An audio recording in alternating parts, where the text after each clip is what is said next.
My name is Jerm. This is Germ Warfare, the battle of ideas. The last conversation we had was a lot more complicated than I had imagined. We tried to cover your work around AIDS as well as cancer in an hour, and it proved to be almost impossible. There's just too much to cover. So I thought perhaps what we could do in this conversation is just chat about your new book, The Outsider's Advantage, which is effectively around cancer and your work with cancer research. Right. The starting point is, what is the outsider's advantage? Well, it's a mix of explaining to people what we talked about during the last interview, but in plain language, about what cancer really is, the history of it. It's been known for over 100 years what cancer really is, and that. So I put that in there. I published this for Scientist in 2012, which was very technical, had 1,100 references. And I decided to tell the story in plain language, but not make it childish, be as open and honest, as thorough as possible, which I tried really hard to do. And so that's the purpose of it when I initially started. And a journalist friend of mine in New York suggested that I tell my personal story in there too. And I got what he meant right off the bat. So the first start of the book, I tell how I became a scientist, my history. I tried not to overdo it, though. Just make it human, personal for people. And my road, I never planned on being a scientist or anything. I wanted to be an astronaut. That didn't happen. And I got what's the word? Conscripted, drafted to go to Vietnam, and I was there 69 to 70. That's when it was. Got to get these decades right. 69 to 70, and I came back from there. I went back to Georgia Tech. Got 2 BS degrees, one in biology, one in chemistry. I liked both very much. And then I couldn't believe it. I went straight for a PhD, got it in 3 years. Boy, I was a completely different person than I was before I went to Vietnam. And then I went to Abbott Laboratories, my first job. I think we talked about that last time. Then moved on through the 80s with my little biotech companies and the AIDS stuff that we talked about.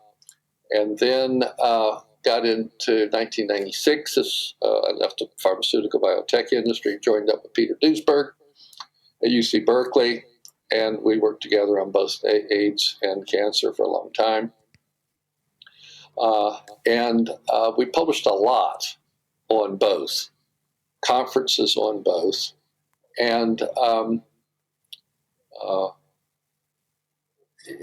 and we just kept doing this and working together until he died this past September. Poor fellow. Of course, he was about 89, 90, something like that. He left UC Berkeley, and they wouldn't fund him, as I mentioned before. And he had a stroke. It was a stroke during the early 2000s. 3 of the most credentialed, outspoken critics of Anthony Fauci, 2 Nobel laureates. I had a big, long thing yesterday, so my mind's just a little slow today. We had Luc Montagnier and inventor of PCR, what was his name? Kary Mullis. Kary Mullis, and Luc Montagnier, the guy we talked about last time, got the Nobel Prize for discovering HIV, and then Peter Duesberg, member of National Academy of Sciences. These are the 3 most outspoken, credentialed critics of Anthony Fauci. And interestingly, just before and shortly after Fauci's latest catastrophe of COVID, 2 of them died, and Peter had a stroke. In fact, Peter had a stroke, and so did Kary Mullis. He had a stroke just before all this started. Now, that's extraordinarily what are the odds? What are the odds that right when Anthony Fauci was having his biggest catastrophe ever, his biggest fraud, biggest scam and catastrophe for the world, these three guys are out of action. Now they're all dead. So that's suspicious to me, and I'll leave it at that because I don't have any other evidence other than what I just said. It's the coincidence is astounding. David, there's a very interesting subtext about your book title. That's why I was asking about the name Outsider's Advantage, because do you think that specialization leads to a far too narrowed field of interest? Yes, that's one aspect of it, component. Think of MDs, for example, just to give the MD thing. Back when I was in school, going to college, and a lot of other people they wanted to get an MD, and that means they have to plan ahead for 4 years of college and then get into medical school and things like that. So they have to plan all along how to do that because they have this road. It's very hard to become one. But anybody who's accepted, almost all of them eventually accepted, get their MD. But they have to really, really turn themselves basically into robots in order to do that. They have to start it very, very young. So they get really, really brainwashed early on to what they can do and what they cannot do in order to go through, almost 2 decades. It is 2 decades of stuff, to get where they want to go. And then the other fields are similar, like law and other sciences, but not nearly as torturous and as long as getting an MD and other fields, these professions. I'm going to take a quick look at my website right here. I've got this book. Come on up the other website here. Page here. Yeah, Disciplined Minds is a book written by Jeff Schmidt, and you can download it. It's on my website. You can download it for free, the whole thing, on the homepage, Disciplined Minds, a critical look at the salaried professionals and the soul-battering system that shapes their lives. He pretty much tells that story of what professionals have to go through. And it's a self-limiting thing. The people, and I saw this when I was in grad school and other places, people who just will not go along with it. They realize they feel it more than they really understand it, that something's not quite right, and they leave. Like a guy right before me in grad school at Georgia Tech, he left and didn't get his PhD. And I couldn't figure it out. Why would he do that thing? I don't know his real reasons, but it occurred to me that it was what was in Jeff Schmidt's book. And what I witnessed firsthand in the pharmaceutical industry, and also with the AIDS stuff, we mentioned it last time, the pressures that are put on people. If you don't have tenured professorship, you're not going to speak out and take any chances of losing your grant support because they'll get shut down just like Peters was. No, I think another angle of the same question is, if you are so highly specialized, you are exceptionally unlikely to critique it because you don't have the outsider's advantage. Absolutely. Okay, now let's bring that part in, the outsider, because I didn't come up with that idea immediately. I didn't think of myself that way. It's only retrospectively when I was writing this book. When you see all the twists and turns my life took, and I with Vietnam and all that, and come back and do this and do that. A lot of people have these things in their mind and they really focus and they just really go that way. Well, when things didn't go as I expected, it didn't destroy me. It didn't crash me. I don't know what it was.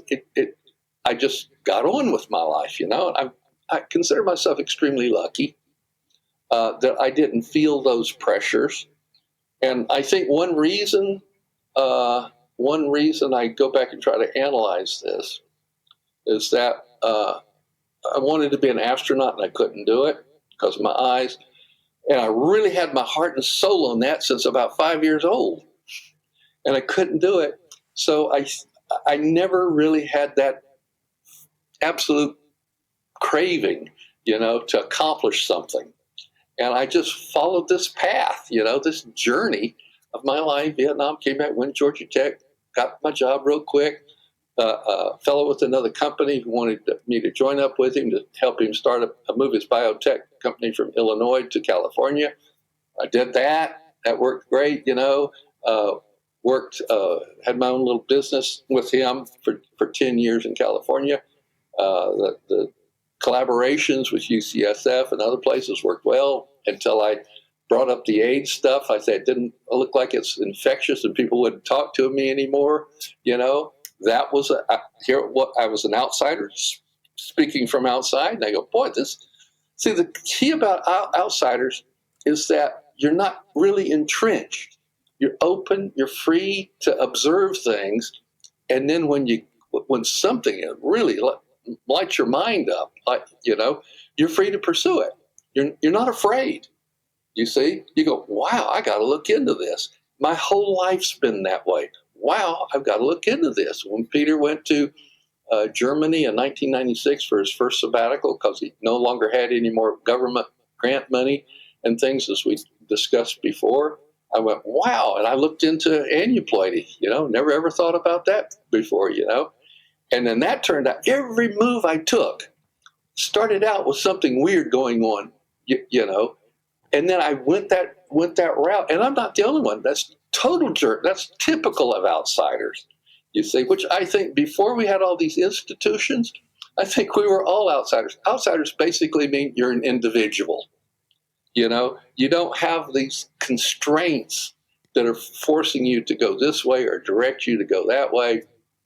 And so it's only, and if you get it started really young, really, really young, you get habituated to it and you just keep going further and further. And like Americans, for example, we are so comfortable and have been going through these little things. We were too comfortable, and so you can do this. But we also have this inwardly, though, being individuals, and this theory of independence in our Constitution, it's good, we live in the best place in the world, that thing is coming back to some people. Yeah, that's true. And I've got to do something about that. I can't just sit back and let it go. And I'm watching it right before my eyes. And so I think we're all outsiders innately. All human beings are unique and individual. And totalitarians try to erase that individuality, and they've been very, very successful for a long time.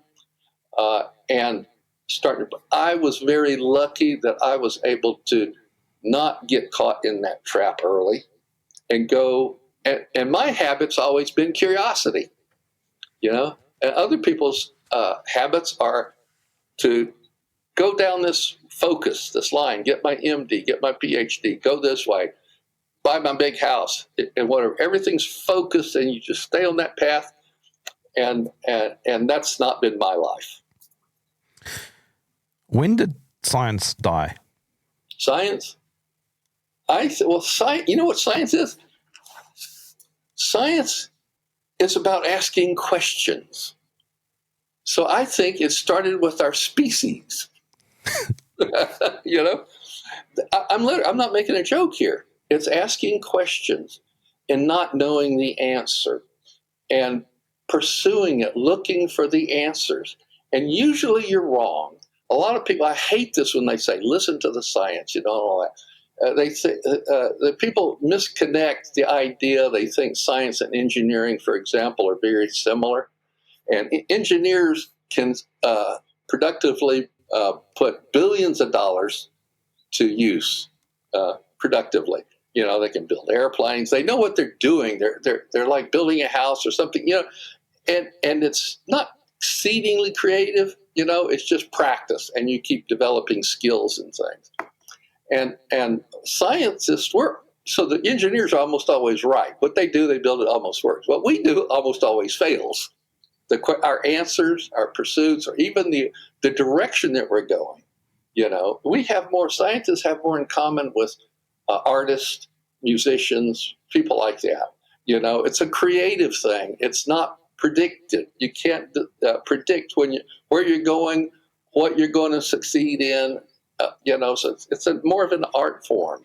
And I'm not the only one that said this. When I looked into it, many of the great scientists have always acknowledged it themselves, and that we mostly fail. But we don't always fail, and we come up with something. And the beauty of it is that when you have all these other individuals out there that are free to think for themselves, and we can critique each other, and when something really works and our critiques from all these different directions confirm the same thing, then we have, a great accomplishment for society. Did I answer it good enough for you? Yes. You go on Okay. and on. All right. So going back to your book, David, you talk about cancer. Now, I just want to clarify something. We get different kinds of cancers. When we talk about cancer, what are we talking about? Well, one thing about cancer is it's been known for, probably 2,000 years, that it exists in humanity, but it's been very, very rare. And it was only from my exploration what cancer basically really is from a Western perspective was understood towards the end of the 18th century, the 1800s, the 19th century. All right. David Hanselman looked at over 10,000 cells with a good high-quality microscope. I think we talked about this, so I won't go into all those details, but he really, really looked into it. He understood it. It was the chromosomes, an imbalance of the chromosomes. Even in those days, he didn't really know what the chromosomes were, but his colleague, Theodore Boveri, they knew each other, and he worked in development, how a fertilized egg turns into a turtle, a mouse, a human, or whatever, and he knew about chromosomes, and he also knew about Hanselman's work with the unbalanced chromosomes in cancer. So he did the experimental work, Hanselman looking at it like Peter Duesberg did, and then Boveri did the theoretical work like I did, working with Peter Duesberg, and they both basically had it nailed. Cancer was a disease. All cancers have an imbalance in the number of chromosomes. This was known towards the end of the 19th century, all right? And unfortunately, as mentioned, Boveri died in 1915 after his book was published, and World War I was then going on World War II, so it never took off until then, unfortunately, 1953, Watson and Crick with DNA. You got this molecule. We talked about that. Oh, now chemists and everybody can go in there. Drug companies, molecules. That's what we do. Make those things, patent them, and then go off in that direction. All right.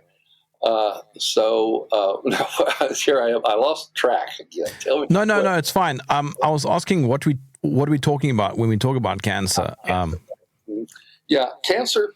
All cancers start out by formation of an unbalanced set of chromosomes. And in my book, I talk about Down syndrome, where people are born with 3 copies of chromosome 21 instead of the normal 2 copies, and they're slightly aneuploidy at birth. And as a consequence, this aneuploidy leads to an imbalance of the distribution of the chromosomes during cell division. The very small imbalance is not nearly as destructive as larger imbalances. So every time the cells divide with their imbalance, they stay unbalanced, and they can increase their imbalance. And the ones that lose chromosomes are less viable than the ones that gain chromosomes. So over years to decades, the process of these unbalanced cells with unbalanced chromosomes dividing, the ones that will survive more are the ones that gain chromosomes. It's more survivable. And even those are very damaged cells. And the more chromosomes that they get and still survive, they become even more and more damaged to the point where they're not going to go anywhere. That's why it takes so long for cancer to progress, because almost always it doesn't go anywhere. But over a period of time, depending on the circumstances, they'll be able to double the amount of chromosomes, go over this barrier, and then they have some excess of chromosomes that they need to survive, and then they start losing them. until typically they have around 70% more chromosomes than the normal cells. Now you're in the region of cancer, all right? All cancers. And the Down syndrome kids, because they were born aneuploid, they have up to a 500-fold increased chance of getting cancer than normal people do. I mean, it's huge increase in cancer. And I mean, and they get all kinds of different cancers. They don't get the carcinogen-induced cancers like people with balanced chromosomes. They don't get the cancers that cigarette smokers do, for example, like in their throats and lungs and things like that. But they get them in lots of different places in their bodies all over, and they vary from time. But just being born with that imbalance in chromosomes, it leads to the progression. And what the rest of the world that are born with balanced chromosomes, it's carcinogens that lead off the imbalance, like cigarette smoking does that, asbestos does that. In fact, all carcinogens, they're not carcinogens unless they cause an imbalance in chromosomes. And then the more you keep feeding that, the more that you're causing populations of unbalanced chromosomes with carcinogens. It's a lottery. You're gambling. And eventually some people lose by winning the ticket of a survival aneuploidy, and it turns into cancer. Okay, I'll let you ask me another one. So in your book, you effectively argue that Theodore Boveri solved cancer around 1914. Yeah, in terms of understanding it. Okay, so how was his work buried for over a century? Yeah, well, he died in 1915. He published a book in 1914. He died in 1915. Of course, this is the period of the First World War. All right, and he was German. Okay, and so that both of them, even Hanselman, were German. And then there were horrors for Germany in between the wars. They were starving to death. And finally they were able to get out of that. And then Hitler came in. We had another catastrophe with Germany, World War II. And then the United States became the big boy on the block, and then we took over everything. Watson and Crick, they were British, weren't they? And then they came up with the double helical structure, and then the pharmaceuticals got in there, and then it led that way. So it just kept going. So walk me through that series of events that led you to realize that cancer is not genetic, that it's not about gene mutation. Right. And keep it in a way that the layman like me can understand. That's what I want to do. That's what I want to do. And we had a long road trip yesterday. We got back last night, and I'm still a little woozy from that long road trip. 2 days ago when we did this, I was much better, All right. So with the first thing was just learning the history. I spent months just learning, reading. I had, prior to when Peter left in 1996 to go to Germany, I knew what aneuploidy was, but I never studied it or anything. So I had to find out what aneuploidy was. I learned the history of it and its connection with cancer, and I kept pursuing it. And then the gene mutation stuff, I would look at that.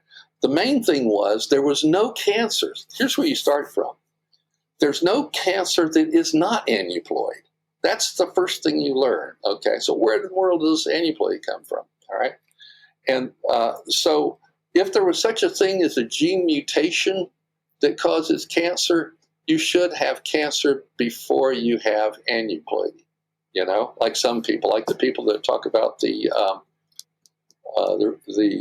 oxidative stress thing, and that you have to have the Warburg effect first, where you have the changing of the energy sources in cancer cells.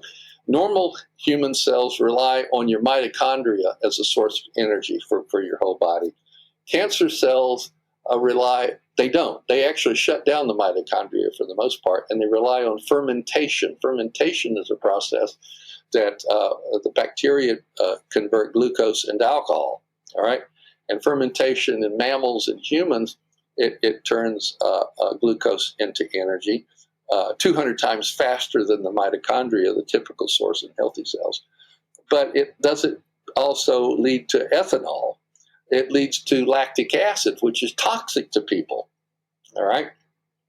So then your liver has to spend 3 times the amount of energy to get rid of that lactic acid that your body produced to make it. And this is called the Warburg effect. And this was known as early as 1936. Otto Warburg recognized and published on this that cancer cells rely on glycolysis.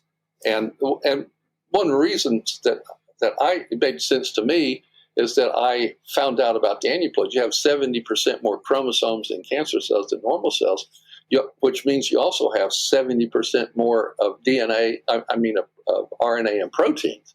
So you have these extraordinarily dense cells, full of all this. They're really crowded. It's called molecular crowding in these cells. It's been known for a while, and how it changes all the biochemistry that goes on. And that's what leads to the Warburg effect. The mitochondria start conking out, then they have to rely on glycolysis. And the beauty of it is, the beauty of all this work is that all cancer cells, in the mice, in humans, any kind of cancer that you have, has this Achilles heel of the Warburg effect, and they have an absolute requirement of glycolysis. All cancers, all right? Now, people have been understanding lately, and been coming up, more and more people have been asking me, what about this ivermectin and fenbendazole and all that, And I talk to them, I say, yes, they're right. They were using these inhibitors of glycolysis, like the ivermectin, for, I give it to horses, give them to animals and things, because the parasites also have an absolute energy requirement of glycolysis. And these things inhibit glycolysis and kills the parasites, all right? Well, those same molecules or drugs, they stop glycolysis in people, and they kill the cancer cells really, really fast. Surprise, surprise. And this has now become publicly known since COVID, in fact, since the past 2 or 3 years, because of the SARS-CoV-2 injections and the rapid appearance of cancers called turbo cancers these days, which have not gone away. They're still here, and they're still popping up and coming all over the place. And then, so the drugs, and unfortunately, some of the drugs, like the immune checkpoint inhibitors, that is all the rage in cancer therapy right now, turns out that they wind up destroying the immune system, like those parasites, would do that.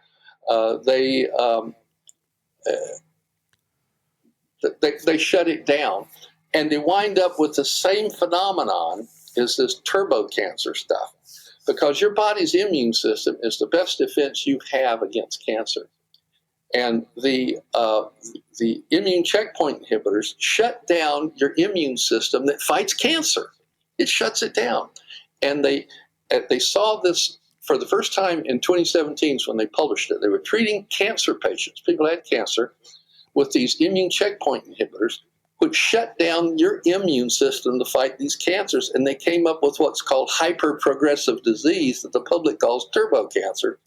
And they were dead within hours, days, weeks to months, well before a year, all right? And the same thing is happening with the people that took the SARS-CoV-2 injections, And we talked about this a little bit at the last time, that these people had cancers, they didn't know about it, but they shut down their body's own immune system that fights those cancers, and they came back really fast and killed them. Can't hear you. I'm so sorry, I had my microphone on mute. Are you suggesting that vaccines can lead to chromosomal imbalance?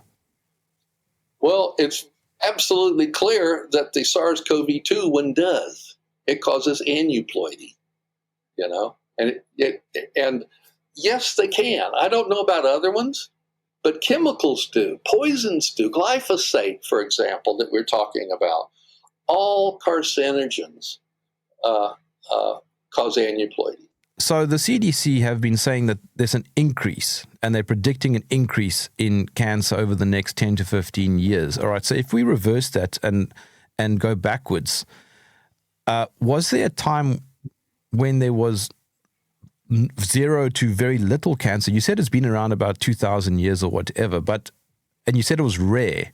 Why has it picked up? Since all carcinogens cause aneuploidy, and the level of carcinogens in society have gone up exponentially. Right. Okay. Over the decades. All right. I see. Right? So basically, from the Industrial Revolution.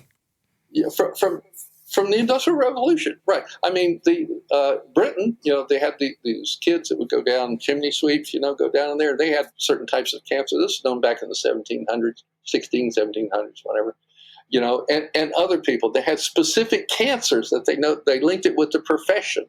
Carcinogens were always causing it, but they linked it to this profession and that profession. So this might not be your strength, but I'm just going to ask anyway. Smoking has always occurred throughout human history. It's the things that we add to it. It's these unnatural things, basically. Like the fertilizers and like the various things that they put in things. It's a modern phenomenon, this acceleration, and it's artificial. And the level in the United States, there is no consideration of carcinogens. There is tremendous interest for decades of trying to track them down and prevent carcinogens in Europe and in Asia and in Mexico, but not in the United States. And they won't even allow you to investigate. In this country, the United States, you are not allowed to investigate tens of thousands of chemicals before certain periods of time and legislation happened in the past decades. You're not even allowed to investigate those for carcinogenic potential in the United States. Okay, so if chromosomal imbalance is the real driver then of cancer, what would be the real world application in terms of diagnosing? Well, aneuploidy, for one thing. If you have, for example, like the pap smear or anything, and a pap smear, by the way, is an aneuploidy diagnosis of cancer. George Papanicolaou, who invented the pap smear, he knew it. He understood the chromosomal imbalance theory of cancer, and he looked at his pap smear was to look at the nucleus of the sample, look for cells that had nuclei 2 to 3 times larger than the nuclei of normal cells that are on the same slide. You can look at it on your own. You don't even have to be a professional. If you had a slide, if somebody told you, we're looking for cancer cells and they don't look like normal cells, and you see the slide, all these normal cells that are the same, always the same, the appearance, the proportions are the same. And then you see this group of other cells that have all these different large size nuclei, shapes and sizes and everything. You say, those cells, they aren't good. Turns out that those bad looking cells are cancer cells. And they're looking bad because they have all this excess DNA and protein. And that's what Papanicolaou, he knew what that was, and he even made an automated machine that never went anywhere to address that very thing. And they use those things in Europe right now very effectively. Don't use it in the United States, though. So if my understanding is correct, cancer cells are fundamentally weak. Yes. Why they are damaged. Yes. Okay, so why does the body struggle to remove them? Well, they're very successful for decades.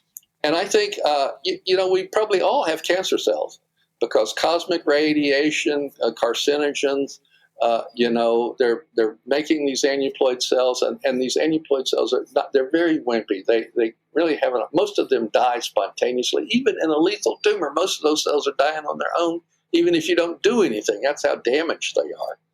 And so if you're a healthy person, and you don't keep dosing yourself with carcinogens, you don't even know you have it. And even if you have a tumor, like I say, it takes about 40 years or whatever for a solid tumor to ever show up in a person. And that's because that's how wimpy they are. And it's one of the reasons that the cancer is going up is because we are becoming less healthy as a population. That's basically it. the competition between our normal body and our immune system and the cancer cells, we're losing in that competition every generation. Every generation is losing that competition because we're getting less and less healthy, and the poisons and the carcinogens are going up and up and up. And that's why now, all of a sudden, it used to take, like I said, decades for a solid tumor to pop up. And you take these injections, you get a cancer to kill you, like I say, hours, days, weeks, months. I mean, that says it all. Our environment is what's killing us. In our last conversation, we briefly touched on this. So I'm going to ask for perhaps a more detailed response. But what effect does a ketogenic or low carbohydrate diet have on cancer? It's basically a preventive. That's the real thing is, and even if you have cancer, it's very good to do that. Keep way down low on glucose, have zero as much as you can. Ketogenic diets are basically that. You're basically at war with that cancer, and you're not feeding it. So that's good. And cancers, one of the things about cancer cells, they are so wimpy, that once you do something like this, they die really, really fast. They go really, really fast. I think I might have mentioned Coley's toxin last time a little bit. That's been around, since the late 19th century, early 20th century. This daughter wrote a book about it, and she documented all the places in the world and the outcomes of the Coley toxin. I'll tell people in a moment what they really are. And she compared it with what was going on in the cancer treatments that don't use it. And for people who aren't familiar with this, chemotherapy in the United States, the 5-year survival rate of people on chemotherapy is 2 to 3 years, 2 to 3 years to this day. And I also want to add that chemotherapy is the 6th leading carcinogen in the United States of chemotherapy. All right. Now, Coley's toxin, I'll just tell you what it is. It generates a high spiking fever in a person. He witnessed this. It was just a natural thing, and he does it intentionally with this. That high spiking fever over the years, and this has been known even, like I say, when I say a couple of thousand years ago, I think the Romans knew it. If you had a fever, your pain would go away, your cancer would go away. And that's what his Coley toxins do. They're like 2 bacteria, and they're dead, but he injects them into people that have cancer. It gives them these really high fevers, and the cancer cells start dying immediately. They start dying immediately. They can be dead in hours, and they have a 50% 5-year survival rate, the Coley toxin, 50%, And they use these in Europe and in Mexico, but not in the United States unless you do it in conjunction with chemotherapy. So you see there's something seriously wrong. It's an institutional problem, basically, in the United States. Well, I mean, it might be worse than that. Can I read you some numbers here, David? Sure. Listen to this. Cancer medicine spending globally hit $252 billion in 2024, and that's just on drugs at list prices. And that's expected to reach $441 billion by 2029. Overall, oncology was estimated at around $320 billion in 2024 and is projected to hit $866 billion by 2034. Cancer diagnostics alone were valued at $159 billion in 2024, and drug spending grew 75% in just 5 years between 2020 and, now, averaging nearly 12% growth per year. What chance do people like you have? Oh, you mean in what respect? Professionally, or cancer, or what? In what respect? Well, I mean, pushing back.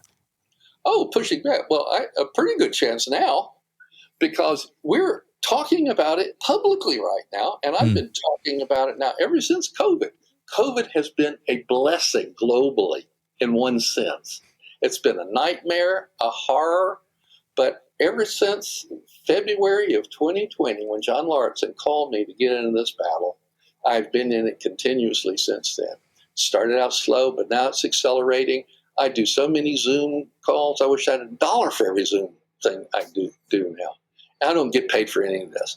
And been I've been working with lawyers on 4 continents since COVID, and still working with people like that, and meeting other people with different expertise. I know about AIDS and cancer, and other people know about this and about that, and all over the world. I do these Zoom things with people, and we learn and share information. So it's a renaissance. I've been saying it was a renaissance from the beginning. People say, Dave, you're crazy. But it is a renaissance. This horror, the World War I, right before the horrors that were going on in Europe, you had quantum mechanics. It was one of the most explosive, gigantic understandings and developments in the history of science and physics. Quantum mechanics was going on during this horrific period, World War I and then in World War II. And so it seems like these Renaissance things, it wasn't even just that. That was also when Coley was there, and they were doing their things, and other people were, and that's what's going on right now. Is that basically we are learning, and our minds are clicking, and we're sharing stuff in the midst of horrors, and that's what happened at the early 20th century. But David, listen to this. The U.S. National Cancer Institute, the NCI, the world's largest cancer research funder, spent $25 billion on cancer grants between 2015 and 2024. Theodore Baveri already understood cancer over a century ago. What are they researching? They're researching is what they're not researching. And this is a commitment. They have silenced anybody, like Peter Duesberg, me, anybody that threatens. You talk about these billions of dollars here and there, all combined, we're talking about $1 trillion healthcare industry. It's all about money. The more and more money there is, the more and more cancer there is, not the more and more cures. Money's made of incurable disease. And they're doing every damn thing they can not to cure it. In fact, they're doing everything they can to increase disease. This is intentional. It's obvious now. It's always been that way, but now it's obvious and in the open. Money is the weapon that's destroying everything. Okay, so what is the way then to prevent cancer? Well, the first thing to do is stop causing it. Like the glyphosate. Glyphosate is a carcinogen. It's proved to be a carcinogen. My wife and I actually visited the place in Italy where they did that. They have this magnificent independent place, uses independent money, to do this. They looked at it, they did it a couple of times, and when people say, we all ought to check this, and they go back and redo it even deeper, the evidence is even stronger. And I've got this in my book, by the way, about what they did with glyphosate in Italy. So the thing is, we're going to have to change society. And cut to the chase, that the institutions of society, especially here in the United States, I know it better than any other place. Obviously, I live here. It's not fixable. These institutions are rotten to the core. They are not fixable. The principles, like our Constitution, I take that seriously. And it's totally irrelevant now because the people in power totally ignore it, and they don't live up to it, and they're not accountable. And it's not fixable. So I don't know the details, but it will collapse. What we have right now, the system, probably around the world, but here in the United States, it's going to collapse. And it should. Like if you have a dangerous building that's too dangerous to live in, you need to demolish it. Don't fix it, demolish it, clear it out, and rebuild it. And that's what's going to have to happen. And I think on a much smaller scale, the model that I see here in the United States, I think the states are a good size, to have reasonable control state by state. And we work together instead of having a central government. I think that is a big, big mistake, to have a central government where you concentrate everything in one place. And then we can figure it out. Those details, I don't want to get into those right now. But the big picture is that it's coming. It's going to collapse, and states are already thinking about going individual this way, that way. Even Canada, I think, is one of the little, I don't know if they call them states, provinces or something. I think they're thinking about joining the U.S., or whatever it is. So that is Right now, we're in the understanding stage, the imaginative stage, and the demolishing stage. No, okay, fair enough. But let's come back to reality. So someone is listening to our conversation going, okay, I can't change any of that, but I can change things in my own life to help prevent cancer. What Right. are some of those things? Well, don't go to doctors and don't take drugs. Drugs are very dangerous, very, very dangerous. Hold on. What do you mean when you say don't take drugs? You mean medication or drugs as in Yeah. like... No, not, well, I mean, recreational, all drugs. Stop taking drugs. You know, I haven't been to a doctor or taken drugs, God, for decades. I mean, the only time I went to a doctor was get my eyes. I had to get my eyes done because I had cataracts, you know. I don't take any drugs. And we have been a healthy species for 100,000 years at least without all this crap. We're becoming less healthy every day, you know. So find individuals. Do not trust institutions. Do not trust protocols. Protocols are deadly. Protocols are deadly. They're machine. You follow these rules and you do it. When I was a kid, the physicians were independent, you know. The individual is the important thing, not the institution. So if you want good health, find an individual. You know, if you need something specific, find that individual and somebody you can trust. Stay away from institutions. They're you know, the institutions, the people who are individuals were the ones that were forced out because they refused to do the insanity that was forced on them during the COVID thing. So there are a lot of those out there. They're just hard to find, you know, because they don't have a voice. But so I mean, that's what we have to do, right? Go back to humanity. Stay away from machine. Go back to humanity, individuals. And as we said earlier, you know, improve your diet also. Yes. I mean, like I say, there was a reason why we've been around for 100,000 or more years, and it wasn't because of commercial food. You know, we have a nice big garden out back. My wife plants all this stuff. I harvest it, cook it, you know, and a lot of other people, neighbors around here do that. We have to go back decades, you know, go backwards instead of forward, you know, in a way, because the decades are the history of where periods were safe. You know, when people talk about polio vaccine, it's very clear. It's been known for a long, long time. There's no such thing as a polio virus. It doesn't even exist. It's not a contagious disease. They know it had to do with that dust. I forget what they call it now.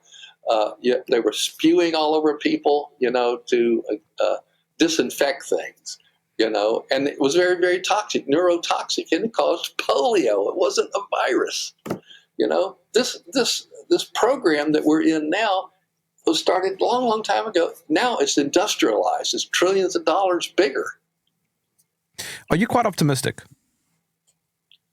In the long run, yeah, I'm in the long run because there's been, and what I mean, I don't know if humans are going to do very well, but you know, there's at least three, maybe four great destructive cycles on the earth over millions of years.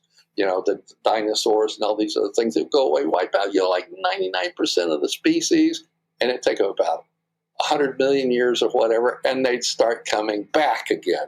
This happened 3 or 4 times in our history. So I don't think it's going to be that bad, you know, because that was like something crashing into the earth, or big volcanoes or something, eruptions that were very much bigger than what we're going through right now. So I think it's not going to be that devastating. I don't think humans are going to be wiped out. I think we're going to survive and all of that. But it's going to be painful, and there's going to be a real reduction in the population of the world.